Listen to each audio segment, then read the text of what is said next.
नमस्कार, Indian TV 24 की खास प्रेस का संसूरा सच लेकर मैं हूं आपके साथ दीपक तिवारी। दिल से निकलेगी न मरकर भी वतन की उल्फत, मेरी मिट्टी से भी खुशबू ये वतन आएगी। शहीद आजम भगत सिंह की कही ये पंक्तियां एक भारतीय सिपाही पर बिल्कुल सटीक बैठती हैं। जी हां, हम जिस भारतीय सैनिक की बात कर रहे हैं वो दुनिया की नज़र में 1968 में वीर गति को प्राप्त हो गया था। लेकिन वीर गति प्राप्त करने के बाद भी जो भारत चीन सीमा पर अपनी तैनाती देता रहा, जिसकी तनख्वाह उसके घर जाती रही और सन 2006 में उन्हें अपनी सेवा से सेवानिवृत्त भी कर दिया गया। हैरत कर देने वाली बाबा हरभजन सिंह के दास्तान आप भी देखिए। हम अपने घरों में सुकून से सोते हैं तो इसके पीछे देश की सरहद पर खड़े वो सैनिक हैं जो अपने फर्ज को निभाते निभाते कभी प्राणों की आहुति भी दे देते हैं। लेकिन मृत्यु के पश्चात भी किसी सैनिक की आत्मा क्या पहरेदारी कर सकती है?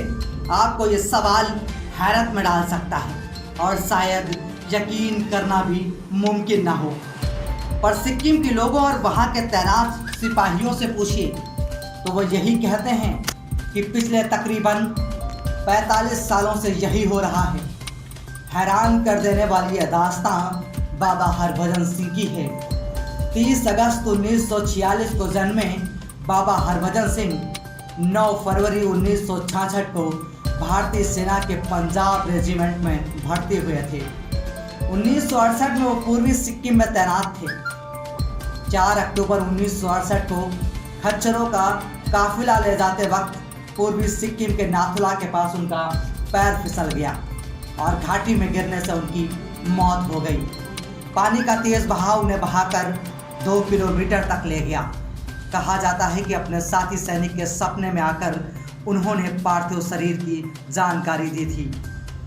3 दिन की खोजबीन के बाद बाबा हरभजन सिंह का पार्थिव शरीर भारतीय सेना को वहीं पर मिला। कहा जाता है कि उन्होंने इच्छा जाहिर की थी कि उनकी समाधि बनाई जाए, जिसका सम्मान रखते हुए उनकी समाधि बनाई गई, जिसे बाबा हरभजन सिंह के मंदिर के नाम से जाना जाता है। कहा जाता है कि बाबा हरभजन सिंह की आत्मा नाथुला पर अपने फर्जों को निभाते हुए चीनी गतिविधियों को भारतीय सैनिकों को बताती है, जो हमेशा सच साबित होती रही। यही कारण है कि उन्हें मरणोपरांत भारतीय सेना में सेवा पर रखा गया है। बाबा हरभजन सिंह का देहांत हुए इतना वक्त हो चुका है, पर आज भी उनकी आत्मा उनसे जुड़े फर्ज बता रही है।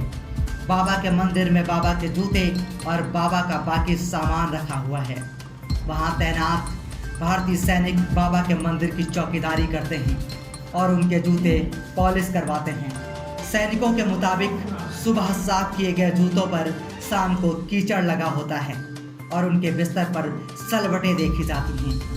कहा जाता है कि भारत चीन सीमा पर तैनात सैनिकों में किसी पहर में यदि कोई सैनिक की आंख लग जाती है तो उसे थप्पड़ मारकर जगा देते हैं। चीनी सेना भी घोड़े पर बैठकर गश्त लगाने की बात स्वीकार करती है। भारत चीन दोनों आज भी बाबा के होने की बात को कबूल करते हैं। हर भारतीय सैनिक की तरह बाबा को हर माह सैलरी दी जाती है। सेना के नियमों के अनुसार बाबा की पदोन्नति भी होती है। अब वो कैप्टन के पद पर हैं।